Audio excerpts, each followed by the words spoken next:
6월 3일에 치러질 이 조기 대선을 앞두고 중앙선거관리위원회가 어제 부정선거 의혹을 해소하기 위한 이 투개표 시연회를 열었죠. 네, 이 선관위 직원 30여 명이 어제 과천청사 회의실에서 이 투개표 시연회를 열었습니다.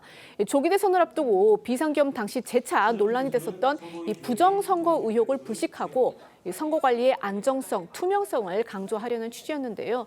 선관위 직원들이 직접 선거 사무원 역할을 맡아서 선거인 명부 확인과 투표용지 교부, 투표함 봉인, 개표소 이송, 투표함 개함과 수개표, 투표지 분류기 이런 것들을 이용한 그런 어떤 재확인과 함께 수검표 등 이 세부 과정들을 낱낱이 보여줬습니다.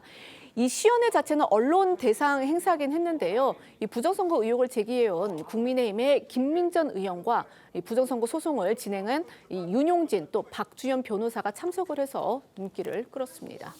네, 시연회는 일각에서 제기하는 이 부정선거 의혹을 해소하기 위한 취지였습니다. 그런데 이제 부정선거 의혹을 제기해온 참석자들이 시연회 진행 중에 해킹, 또 조작 가능성 등을 제기하면서 좀 언쟁이 벌어졌었죠. 네, 앞서 말씀드렸듯이 어제 열린 시연회는요. 부정선거 논란을 불식시키기 위해 선거 당일 진행 절차를 상세히 설명하는 자리였습니다. 그런데 방청하러 온 변호사들이 돌발 질문을 하면서 설전이 벌어진 겁니다. 화면으로 함께 보시죠. 실시간 사이버 공격을 대응하고 있기 때문에 통합명부 데이터는 조작이 불가합니다. 잠깐만요. 이 봉인지도 보십시오. 이걸 누가 뜯어가지고 했다라는 거를 어떻게 입증할 수 있습니까? 여기 있습니다. 관리관 란에 다 서명을 하지 않습니까? CCTV는 못 믿습니다. 제가 있는 그 거주지에 들어가서 선관위에서 24시간 딱 거기서 지켜볼 수 있도록만 약속해 주십시오. 저희가 법상으로 보관하는 CCTV 영상 원본은 그대로 찍히게 될 수밖에 없다는 겁니다. 나중에라도 못 믿겠다 그러면 그거를 열람해서 보시면 돼요.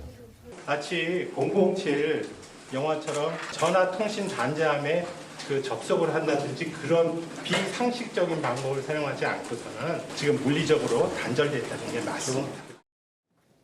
네, 보신 것처럼 투표함 봉인지가 떨어져도 흔적이 남지 않는다면서 왜 흔적에 남지 않는 봉인지를 쓰냐, 보안에 허점이 있는 거 아니냐라고 주장을 했고요. 사전투표함 보관소에 잠입해 투표용지를 바꿔놓거나 이를 막기 위한 CCTV도 신뢰하기 어렵다는 주장도 내놨습니다. 이에 선관위 측은 투표함 봉인지는 흔적보다 관리인의 서명이 더 중요하다고 반박을 했고요. 수검표 그리고 사전투표 보관 장소도 CCTV를 24시간 공개해 투명성과 정확성을 담보하겠다고 밝혔습니다. 하지만 선관위 측의 이딴 반박에도 참석 변호사들의 의혹 제기는 계속됐습니다. CCTV를 멈추고 조작할 수 있다. CCTV를 어떻게 믿느냐고 주장한 건데요. 이중 보안 장치로 폐쇄하는 사전 투표함 보관소도 뚫을 수 있다고 주장한 겁니다. 또한 이들은 내부 통신망 해킹으로 선관위 투표지 분류에 외부 접속이 가능하다는 의혹도 제기했습니다. 이에 선관위 사무총장은 007 영화가 아니라면 접속할 수 없다고 반박했습니다.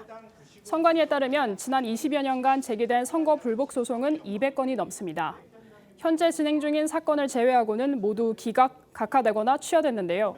일부 사건에선 봉인된 투표함을 열어 다시 확인하는 재검표까지 이뤄졌었지만 이 중 법원에서 인정된 사례는 단 한 건도 없습니다.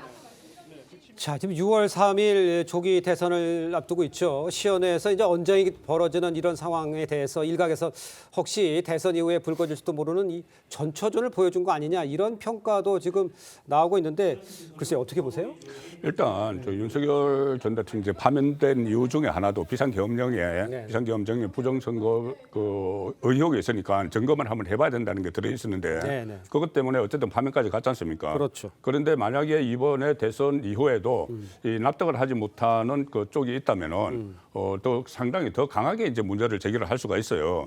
그때 그런 문제 의식을 표명을 했는데 제대로 되지 않았지 않느냐 이렇게 나올 수가 있는 것이죠. 예. 그래서 대선 이후에 어느 쪽에서든지 여기에 대해서 수긍을 하지 못하는 그런 결과가 나올 수도 있고 심지어 제 생각에는 이번에 대선에 출마하는 후보들 중에서는 부정선거 의혹을 검증을 해보자는 이런 아니면 선관위를 아예 선관위를 해체를 하고 다른 선거관리 체제를 도입하겠다는 그런 공약이 나올 수도 있어요. 네. 이런 상황이기 때문에 선관위가 웬만한 각오로 이렇게 이번 선거를 그전 선거처럼 관리를 했다가는 또 다른 후유증이 나올 수가 있기 때문에 선관위가 이번에 명예를 신뢰를 회복한다는 그런 각오로 어쨌든 투명하게 모든 것을 투명하게 공개하는 그쪽으로 방향을 맞춰서 관리를 해야 될 것 같습니다. 어제 보여준 것 정도로는 그 글쎄 의혹에 대해서 이렇게 해설을 다 됐다 이렇게 보기는 좀 어려운 거라고 보면 됩니까? 그래도 어떻습니까? 헌법기관인 중앙선관위가 굉장히 친절한 거죠.